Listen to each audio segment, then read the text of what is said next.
It's very apropos the Archdiocese is putting on this conference as it is the United Nations International Day for the Eradication of Poverty.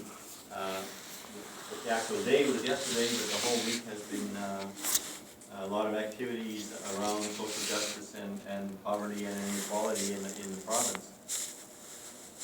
So we're happy to attend, and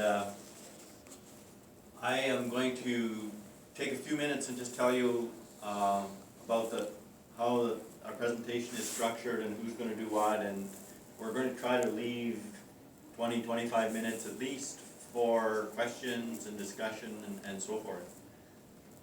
I'm going to try to answer two basic questions. Why did we decide to study the living wage, and what were our motivations and rationale for selecting this topic? Paul is the numbers guy, and he'll show us how the living wage is calculated, the template formula, and how we apply that to a family of four. That was the selected group that we chose to try to identify the living wage. So he will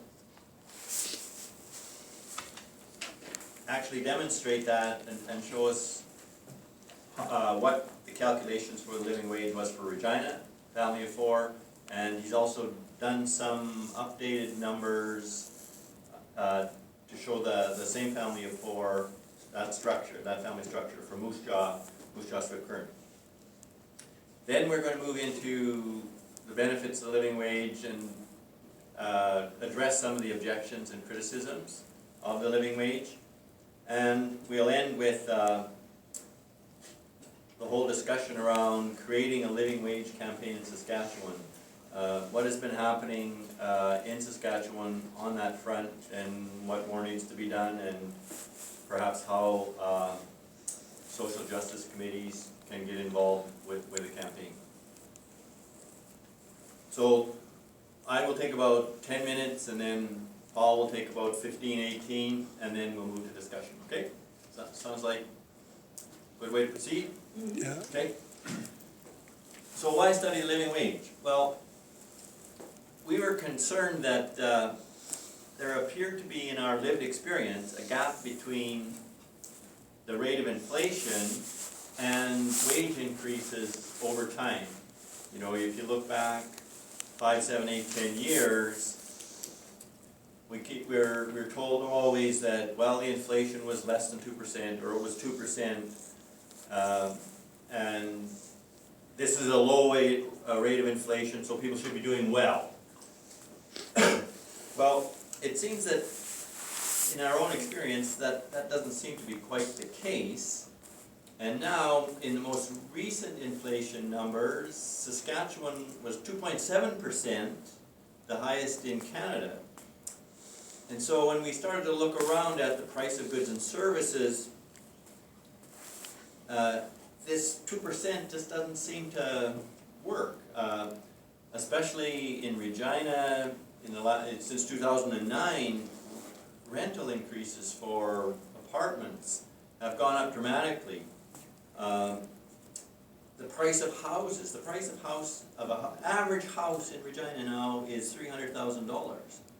They've started to slip, but 10 years ago that was 180 perhaps. The gas prices, until recently, I see Moose Jaw gas prices are still higher than Regina. Just driving in today, gas prices are very high. Some food products, you talk to seniors who really monitor the price of food, they will say no, 2%. That is way too low. The price of water and sewer, it's 9% in Regina annually. 9%. They announced 3 years, 9%, 3 consecutive years. Electrical power, the most recent rate increase is 5%, just back in July. So the 2% inflation is a hard one.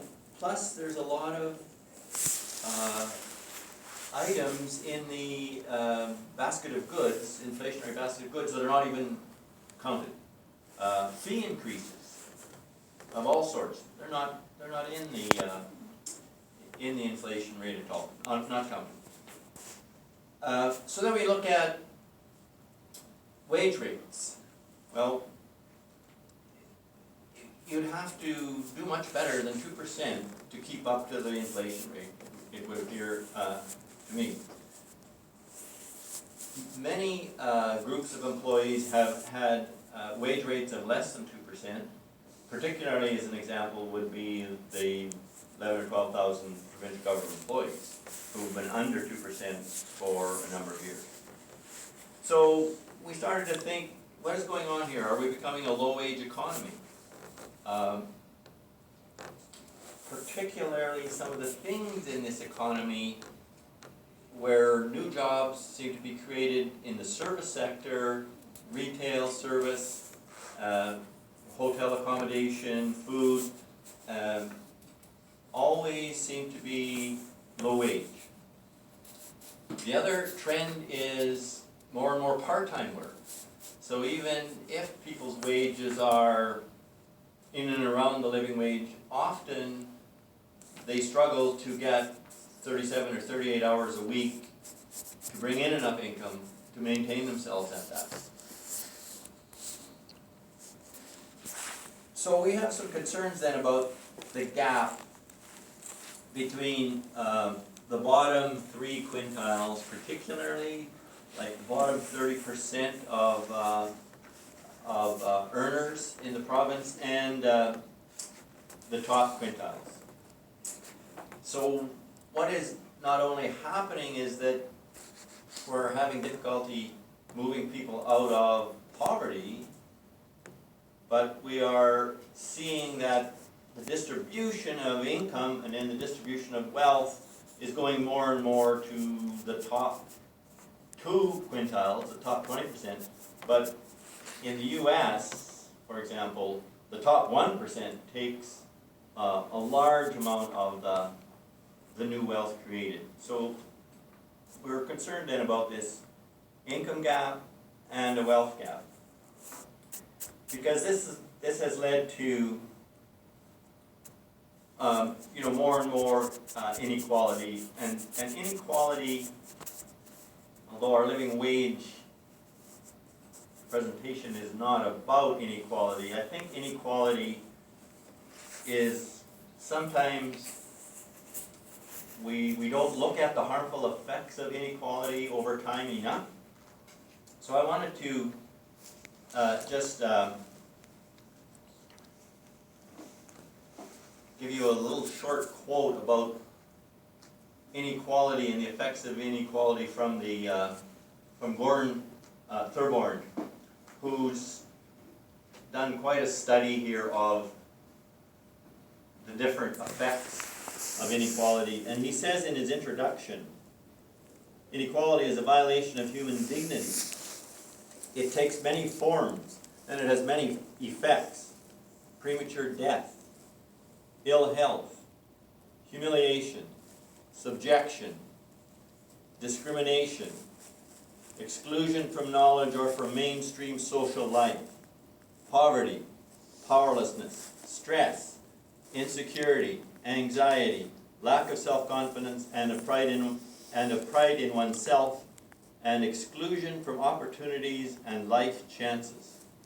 Inequality then is not just about the size of wallets, it is a socio-cultural order which for most of us reduces our capabilities to function as human beings. So, very heavy start to this text. But I think sometimes we do forget about those emotional and psychological effects of equality and poverty that so many people seem to be drawn into and have great difficulty getting out of. So let's move on. The living wage. We define the living wage as an hourly wage rate at which a household can meet its basic needs once government transfers have been added to the family's employment income. So we have child tax benefit, for example, which would be a government transfer. So once that had been added to the family's employment income, but then tax deductions have to be subtracted. So that's the number that we're looking for. So we started to think about, okay, what questions are we going to try to answer related to the living wage? We're concerned about families and the income they require to maintain this decent standard of living. So the main question then is, what annual income would a family need to thrive? And we chose specifically a family of 4, 2 children, 4 and 7 years of age as a representative family. Now, there are many other family types, there are many other family sizes, but we chose this particular family as being quite representative of you know, the younger population in our communities today.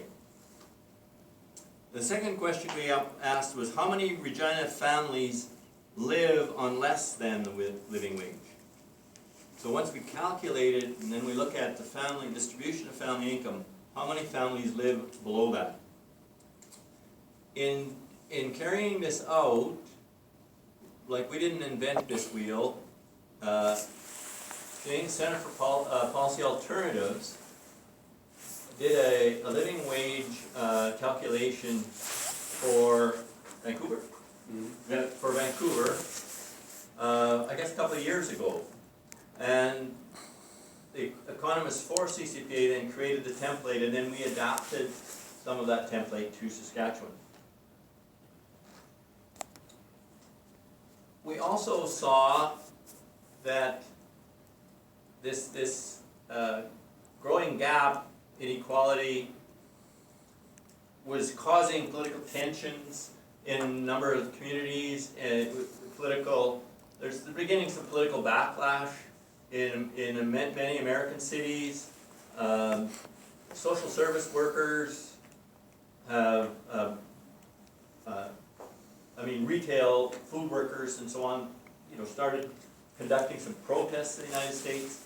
Some of the cities in the United States then started to adopt living wage ordinances.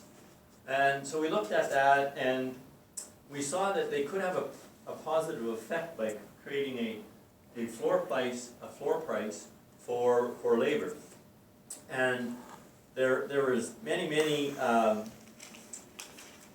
cities that have attempted this through passing municipal ordinances.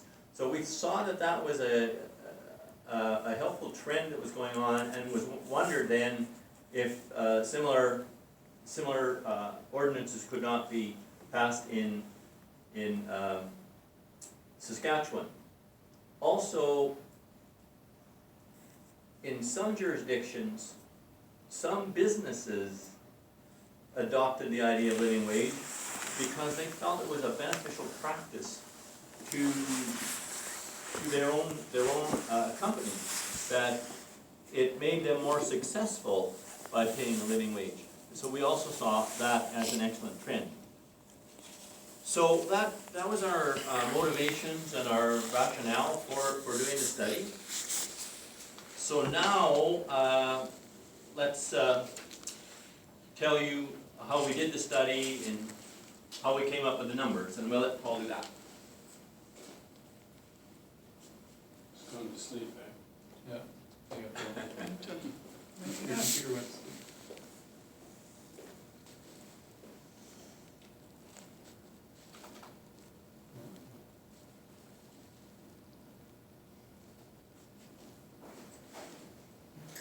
Saying the result. Can you give me those glasses?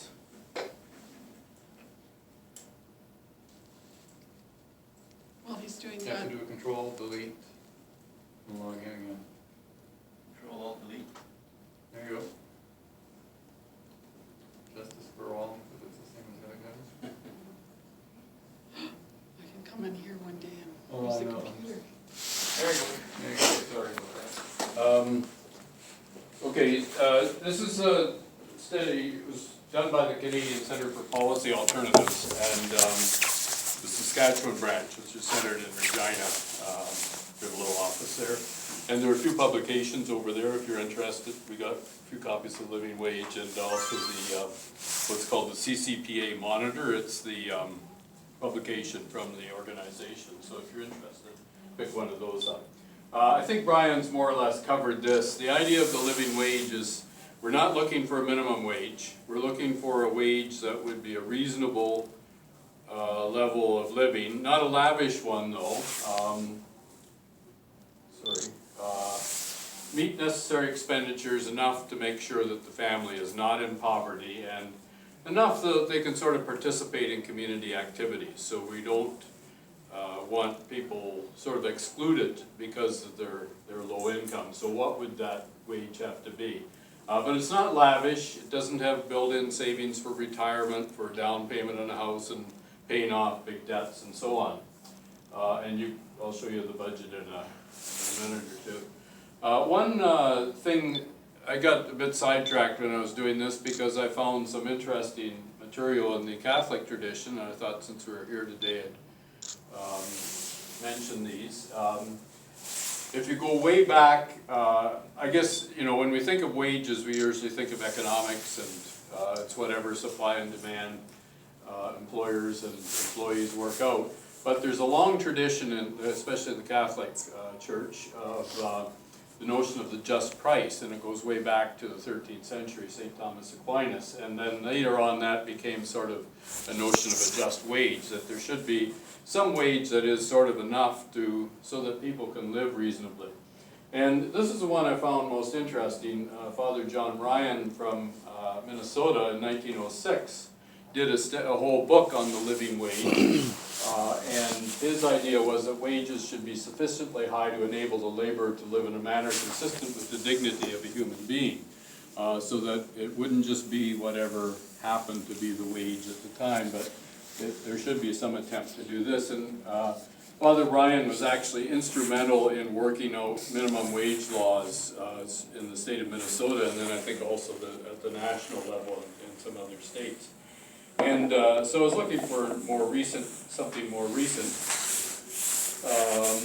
The Catholic Bishops of England and Wales made a statement on fair wages in 2012, saying they're essential to the common good of our society, which sort of has the notion of community built into it, that the wages should be sufficient, family wages should be sufficient so that people can participate reasonably in their communities. So I'll give you the numbers first and then say a bit about how we did them. In Regina, the study was done Regina, mainly in Regina, because we're trying to get as much the local costs. $16.46 per hour.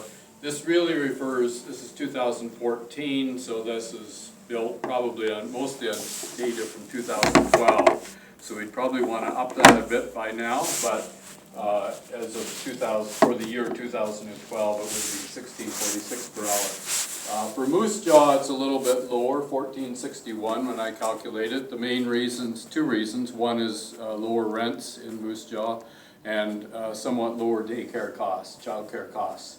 Assiniboia, enterprising reporter from the Assiniboia newspaper called us and wanted to do an estimate there, so the estimate there is $14.94. That was a little higher.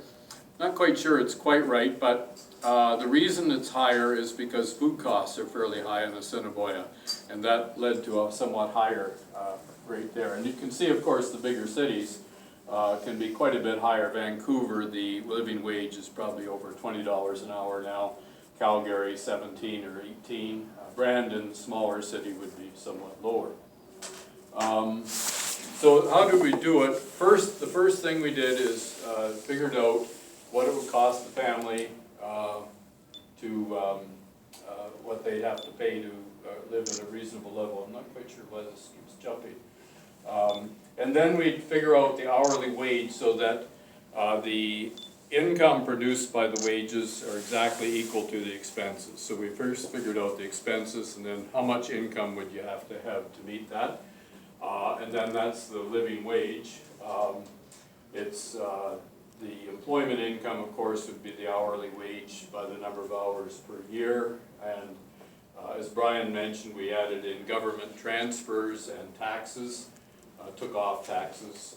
We'll see that those, for Moose Jaw, those actually pretty well balanced. They're almost exactly equal for this family.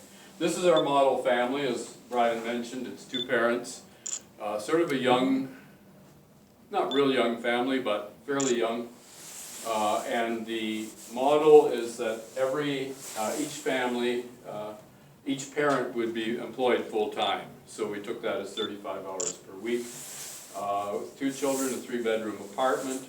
The family, we costed it out. The family would have a used car and a city transit pass to get to work and do other things.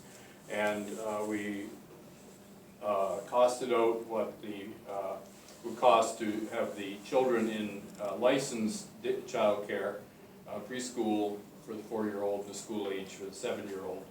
We also added in the cost of 1 post-secondary course for each parent. The idea was that the family is fairly young and might want to try to upgrade their credentials and in terms of improving their career. And we also put in a contingency of 2 weeks' wages. When we talked to poor people, that was especially important. Say the landlord decides to that you can't stay at the rental property anymore, you may need a little bit to tide you over till you get to a new place. This is our budget here, so you can sort of look at that, and that's where, I guess, if you think that's too lavish or not lavish enough, that's where you can make your judgment. The 2 biggest costs were shelter for Moose. This is Moose Jaw, a little over $1,000 a month. Food, $800, a little over $800. Child care, somewhat lower than Regina, but almost $800. Other household expenditures, transportation, clothing. You can see that the contingency isn't very much. This is a 2 weeks' wages. As a reserve, works out to $170 a month.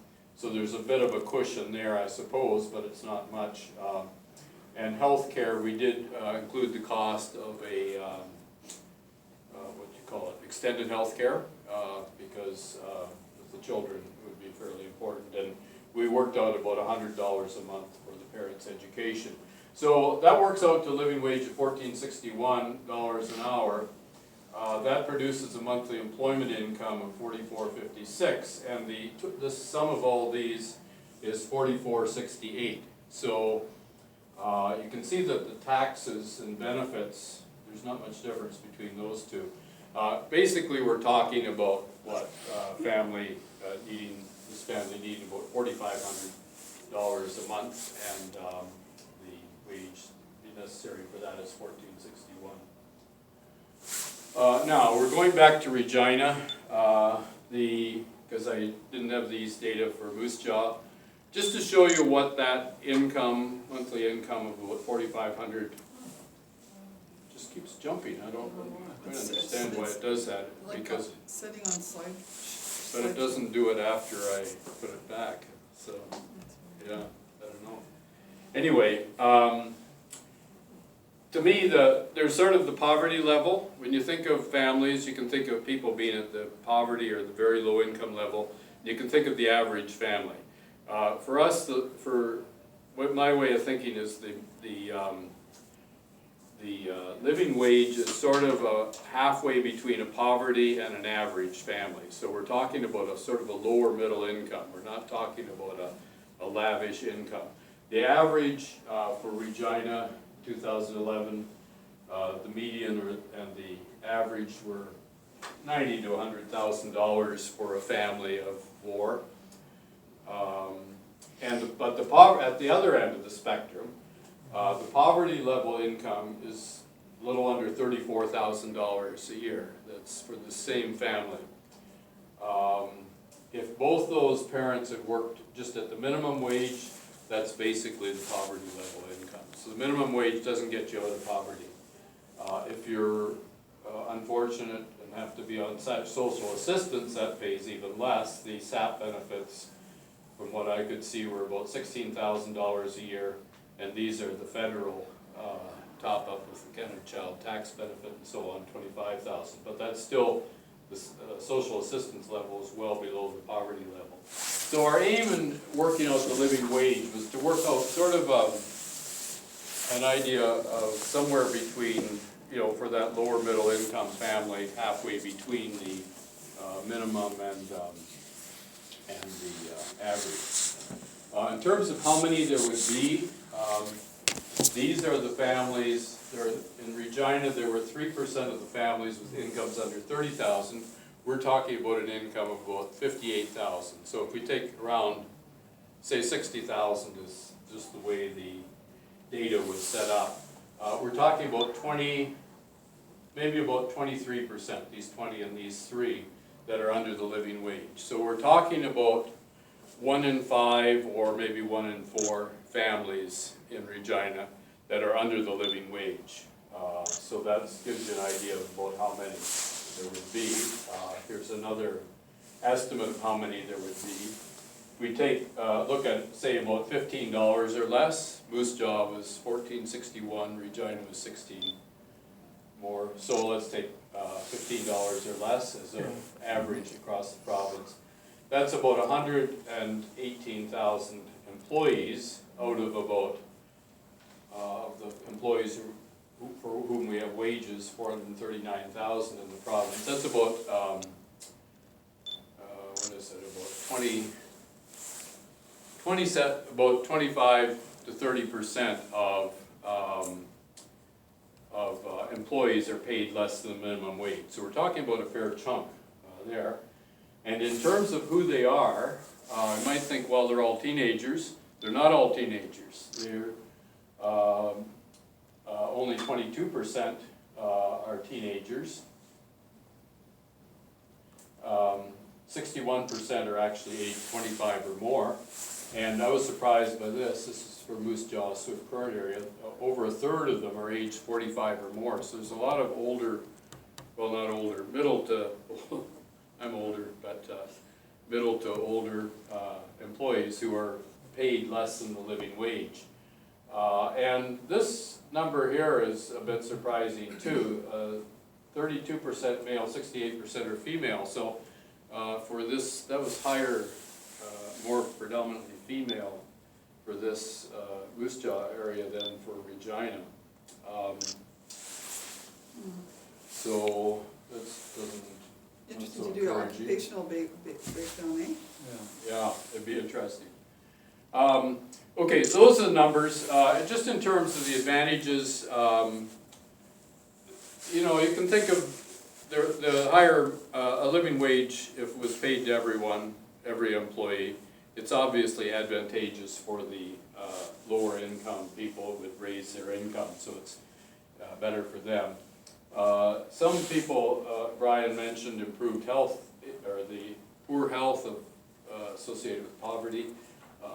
There could be improved health outcomes if everybody was paid the living wage. It should reduce employee absenteeism and turnover. With the very low wages, people take a job and leave it. So hopefully that would help, and it certainly would improve the purchasing power of the lower income people and probably help the local economy. Now I think Brian was going to say a bit about these possible, some of the, there'd be a lot of criticisms of the living wage. So Yeah, that kind of a standard one that comes out of, you know, the Canadian Federation of Independent Business and those organizations, you know, claim that higher wages will just create more unemployment, and so there's no net gain. There have been studies, though, when we quote one, Dubé, Lester, and Reich in the larger version of the study that shows that businesses are able to absorb living wage costs through combination of price and productivity increases. Productivity increases from employees is kind of key there. Reduced turnover, and that has been proven with other studies that when people have higher salaries, they do not miss as many days. And associated training costs. If there's more training in that corporation, there will be less turnover again, more job satisfaction, etc. The second one, it'll hurt the local economy. Well, we know that people in the bottom 5 quintiles particularly are not saving money. They are spending all that's coming in on those lists of household expenditures, etc., in businesses in the local economy. So the money really, in increased wages, the money would just flow within the local economy. Thirdly, low wages only affect students and youth. Well, Paul showed you the numbers there. Only 22% are teenagers. We also know that 59% of workers in Regina earning less than the living wage are aged 25 or older, which is just another way of saying what Paul had on that slide. Even at the level of the minimum wage, which is $10 an hour, $10.25 now, I guess, 39% of workers earning this wage in Regina are 25 years and older. So, 39% are over 25 earning the minimum wage. Like, are we not living in a low wage economy? I think we are. Low wages are temporary. Oh, right, this is another argument. Well, people who earn low wages are young, but as they get older, they get more schooling, they get more credentials, and they then move into higher wage salaries. And yes, that does occur for some. Obviously, from our gross numbers, though, it's not occurring for all. The other thing is that there are individuals, for lots of reasons, will be needed as entry-level services, in entry-level service jobs, cleaners, laborers, retail clerks, clerical support staff, etc., that businesses need, but they're sort of doomed into this low-wage economy, right? They're stuck there. They have a very difficult time moving, in this through self-education, move out and beyond. So we really need a living wage. We need to bump the wage in those categories, because in reality, it's nearly impossible for workers to afford the education or training to upgrade their skills and credentials. Like, we only put $100 for the parents here to attend. That would give them one SciAS class per year. So it takes a lot of years to get, that. If you look at that poster on the wall over there, all of the SciAS 1-year and 2-year diploma programs, which most of them take 18, 16, 20 courses, to get the certificate. So there's barriers for low-income people. So this is the Seattle. Speak to that? There been a lot of, Brian mentioned earlier, the ordinances around in various cities. So what I find encouraging about in the living wage movement is a lot of cities have decided, the city councils have actually decided to say they'll pay a living wage, and the level isn't always so great. But Seattle is remarkable because the city council has actually decided to move towards paying everyone $15 an hour, and that's it isn't in effect yet, but it will be in a couple of years. So What's their living wage there though? Well, it could be $15 an hour. Because you said Vancouver was 20. Oh, yeah, it'd be even higher, I guess. Yeah, I don't know if they've they probably have calculated it. Yeah, it's probably even higher. But to move to, the U.S. minimum wage is like $7.20 an hour. So for a whole city, that whole area to move to $15 an hour is quite a remarkable achievement, I think. But you're right, it probably needs to be higher. They're calling it a minimum wage, so Yeah. they're not calling it a living Yeah. wage, so Yeah. probably the living wage is higher. Yeah, it would be, it'd be more like Vancouver, Yeah. maybe even higher. Just in terms of achieving it, I'll just run through these quickly. It's not, ordinarily it's not considered legislated in place, although in some cities it is. It can be achieved by getting employers agreeing to do it, and in the UK there have been quite a few employers who agreed to pay the living wage for all their employees. Could be unions or negotiation that you have a target, the living wage as a target to achieve in a collective agreement. Or it could be by legislation, or at the municipal level, or at the provincial level. Will require a lot more work being done, but I think it's especially important now because we have a lot of contract employees and employers and public-private partnerships, so the governments have farmed some things out and we don't know how those people are going to be paid. So I would hope that in Saskatchewan we could agree that the living wage would be adopted for all of those. And in Vancouver, here are some of the organizations that have adopted it. This is the logo for they have quite an active living wage campaign in Vancouver. Van City is the credit union, one of the main credit union there, and so they're one of the leaders in that, and then some other organizations. And just in terms of us, where we're at, the Canadian Centre for Policy Alternatives, we're going to try to keep calculating these and maybe calculate them for different centers. But I hope that the trade unions and community groups and the various churches could help out in the campaigns, supporting the campaigns. As a consumer, you could support employers that do pay a decent wage, and of course if you're an employer, I'd encourage to pay a living wage. And I think that's it. These are fun. Various unions and the University of Regina Community Research Unit helped us out to develop this. So I think don't that's see it. SGU on there. There's quite a few there's a lot of different unions, and SGU of course would be represented in the SFL.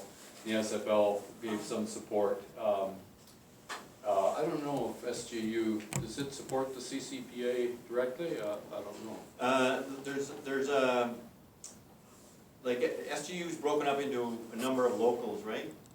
And some of the locals belong and pay an organizational fee to belong to CCPA, and then some of the others do not. So it's individual there, and like CCPA is, I know, have tried to have meetings with the unions and try to get them to become involved and get them to take out an organizational membership, but it's kind of an uphill battle. Because a lot of times they don't know what CCPA is, and so there has to be kind of a lot of education on that.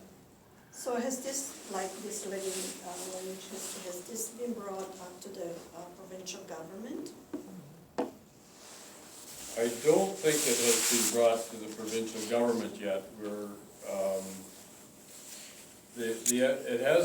The SFL may have brought it to the provincial government. I know that the SFL has talked about,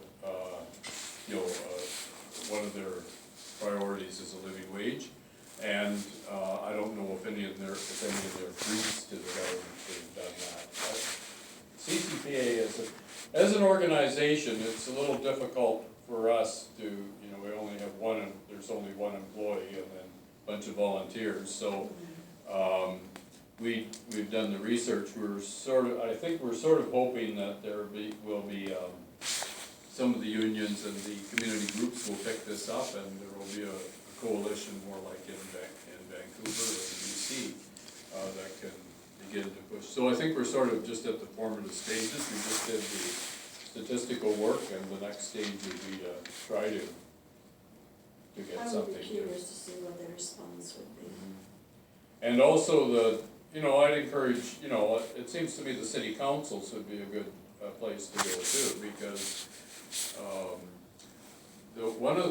if you look at a lot of the ordinances in the US, the municipal governments, like probably most employees hired by the city of Moose Jaw are paid more than the living wage, I would imagine.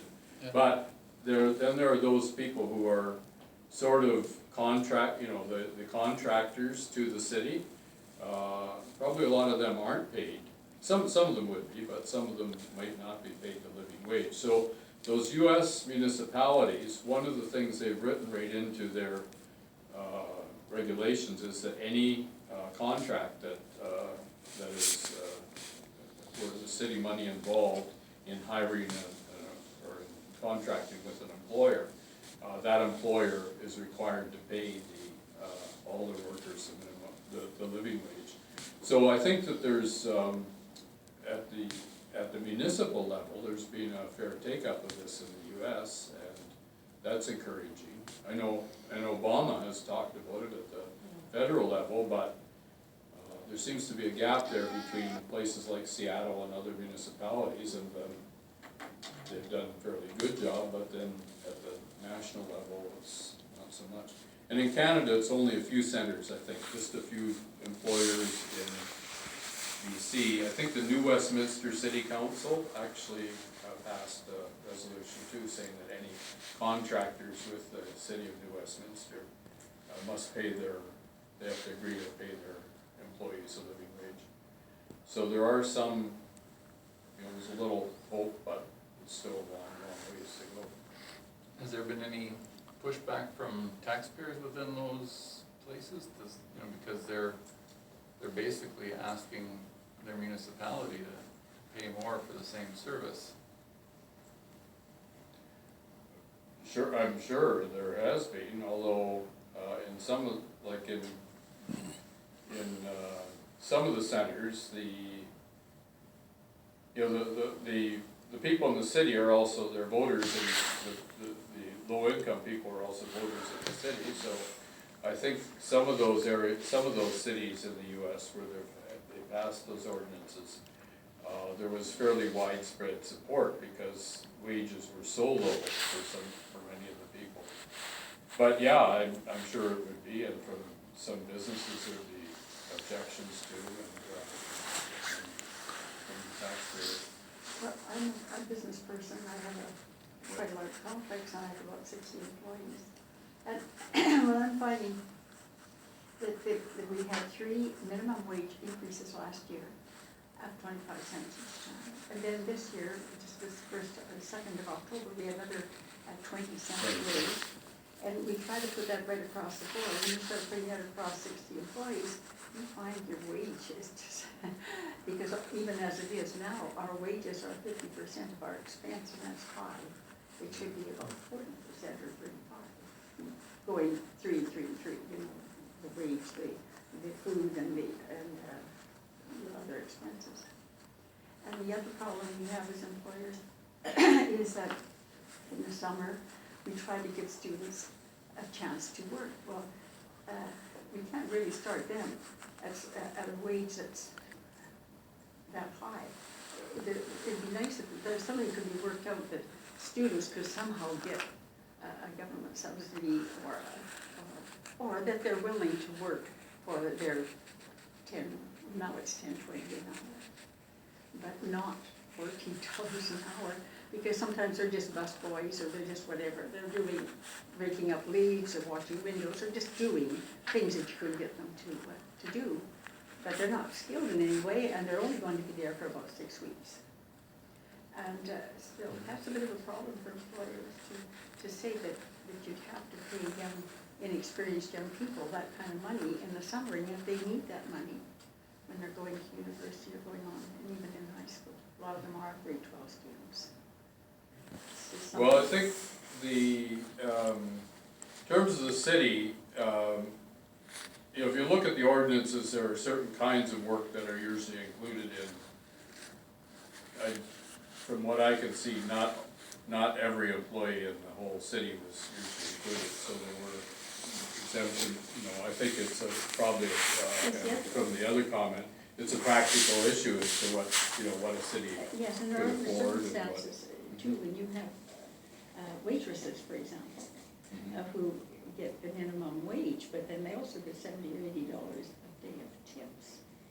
Yeah, and some of those ordinances, take account of that, you know, once you get down to the nitty-gritty of actually working out what the pay will be, there are different pay levels for if the employer pays benefits, and if the employer, in the US, that's a big thing, you know, to pay for healthcare and so on, so there's a different calculation that would have to go on there as well. Yes, and then the people have been, well, we've had people with us now, they've been with us 25 years, and they're still earning, right about $1.15 an hour. If all of a sudden that would become the basic wage, $1.14, then they would expect to be getting $1.19, because because they'd say, well, we've been here all these years, we're not gonna work for less than that you're giving your people who've just come into these are some of the employers.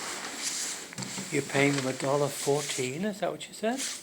No, I said if we had to pay them $1.14 minimum wage. $1.14 or $14? I mean $14. I'm sorry, not $1.14. No, I'm sorry. I think there's a headquarters, so I'm not really coherent here.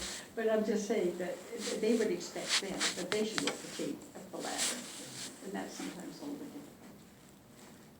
Yeah, no, there's practical problems. The phase-in, I think, too, is an immediate jump, you know, might Yes. be rather shocking, but, as a you know, one way the cities have done it is by, Yes. having targets. Here's a target for this year. It's and- okay, but it would add to your, if you had just too high a cost, you'd be cutting staff.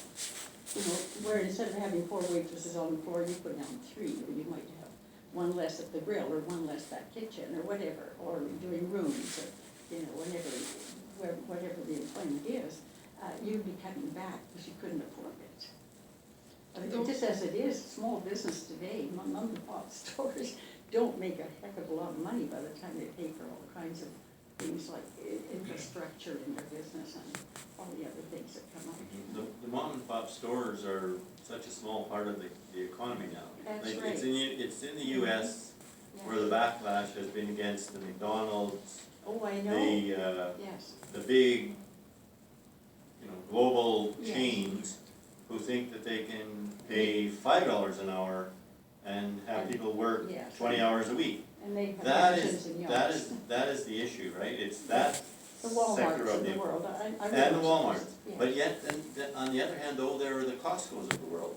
Yes, And the Costco's of the world, when they bring in a young employee, yes, in the very first 3 fair. months, they get like a 15-cent increase. Yes. The next 6 months, they get another I've 15 heard cents. that, yes. And they build their wages, and they build their wages over time. They have a loyal Mhm. workforce. Yes, very good. I know of an individual in Edmonton, started there at 18 years of age, Yes. now is about 30, owns her own condo, has a Chevy Impala car, Wow, started out working at Costco, stayed at Costco, yes. began in the kitchen there, in the cafeteria, Mhm. and was trained, you know, and Yes. that's how another business model that seems to work, and it seems to me that there's Yes. a look at the bottom line, and there's the profit motive that drives some of these large Well, I know. global chains, the global McDonald's of the world, and Yes. they don't seem to wanna work that model, right? No, Superstore's another one, low. Right. Yes. So Which they're, one's that? The Superstore, they don't give steady employment and they don't give benefits. no, And so, like ourselves, we do give benefits, so try to be fair. But sometimes it's a little bit hard to think that you put all of a sudden the minimum wage of $14 when you're maybe paying your But we clerks don't- now we- $15 and they've been there 10 Yeah. years. but remember, the minimum wage is a legislated wage. Yes. The provincial government has finally decided that they kinda wanna end the debate on the minimum wage by tying it to the average industrial wage increase in Canada, I think, Yes.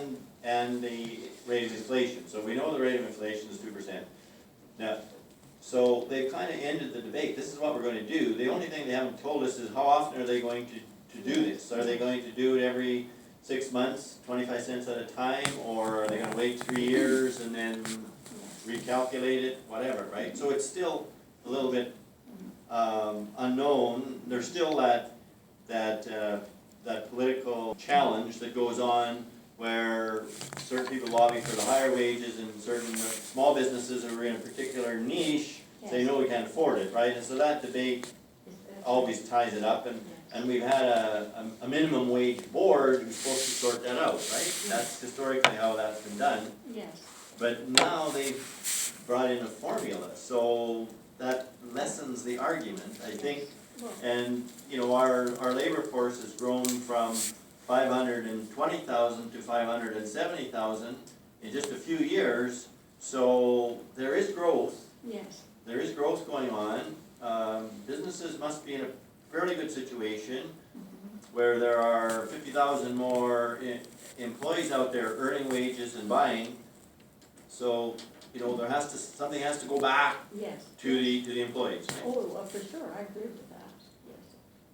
Yeah, I'm really wondering about that, you know, like this coming to say that Saskatchewan is booming.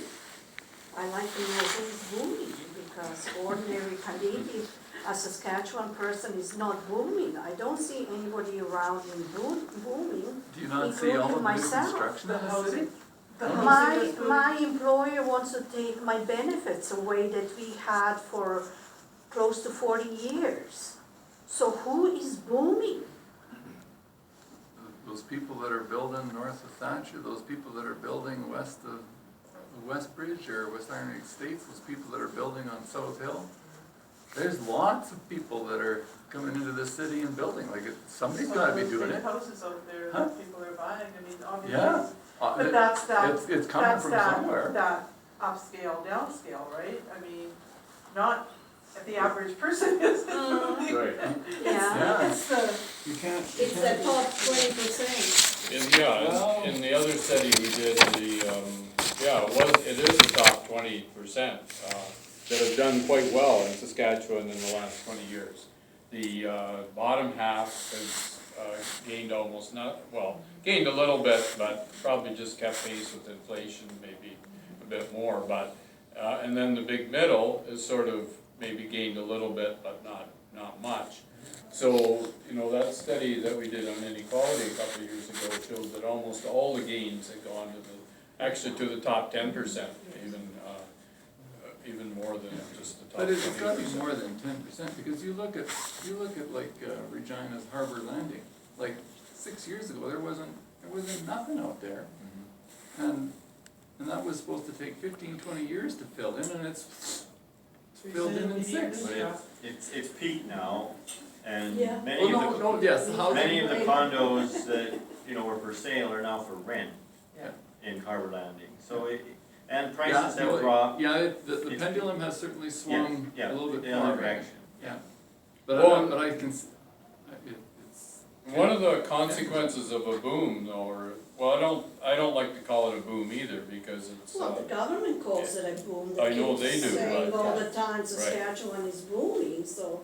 but one of the downsides of any expansion like that, where you get especially centered on the housing prices, is that rents go way up, and there's a big chunk of people that still rent, and rents have almost doubled in Regina. I don't know how, I don't think they've Moose gone Jaws up